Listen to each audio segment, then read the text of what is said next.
10% நெட்டா 150 ரூபாய்க்கு கீழே வருமானம் இருக்கக்கூடியவர்களை எக்ஸ்ட்ரீம் பாவர்ட்டியிலிருந்து அதிகப்படியான வறுமையிலிருந்து மேலே கொண்டு வந்திருக்கின்றோம். மிகப்பெரிய சாதனைகள்.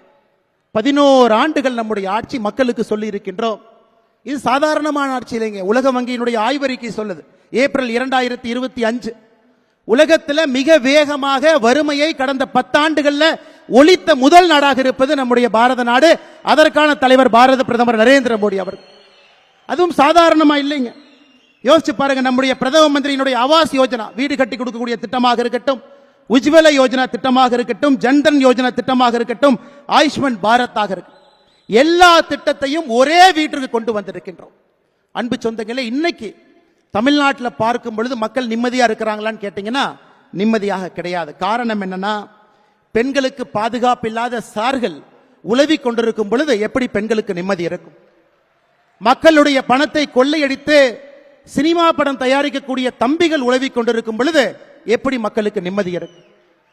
மத்திய அரசின் மீது திட்டத்தின் மீதெல்லாம் ஸ்டிக்கர் ஒட்டி எந்த வேலையும் செய்யாமல் 4 ஆண்டு காலம் திராவிட முன்னேற்ற கழகத்தினுடைய ஆட்சி காலத்தை கடத்தி இருக்கின்றார்கள். எப்படி மக்களுக்கு நிம்மதி இருக்கும்? ஒரு சமுதாயத்தை சார்ந்த, ஒரு மதத்தை சார்ந்த மக்களை மட்டும் தொடர்ந்து கொச்சைப்படுத்துவதே முழுநேர வேலையாக திராவிட முன்னேற்ற கழகத்தினுடைய அரசு வைத்திருக்கின்றார்கள். எப்படி மக்களுக்கு நிம்மதி இருக்கும்? அதையெல்லாம் தாண்டி நடுத்தர குடும்பத்தில் நிம்மதியாக வெட்டுப்படாம வீட்டில் பாதுகாப்பாக யாராவது இருக்க முடியும்னா முடியாது. கொங்கு பகுதிக்கு வந்தீங்கன்னா முதியோர்களை குறிவைத்துக் கொள்ளுகின்றார். தென் பகுதிக்கு போனீங்கன்னா சாதி வன்முறையில் கொள்றாங்க. சென்னைக்கு வந்தீங்கன்னா கூலிப்படையை வைத்துக் கொள்ளுகின்றார். எங்கேயும் யாருக்கும் நிம்மதியில்லாத வாழ்க்கை தமிழகத்தில் கடந்த 4 ஆண்டு காலமாக நடந்து கொண்டிருக்கிறது. அதையும் வீட்டுக்கு அனுப்ப வேண்டும்.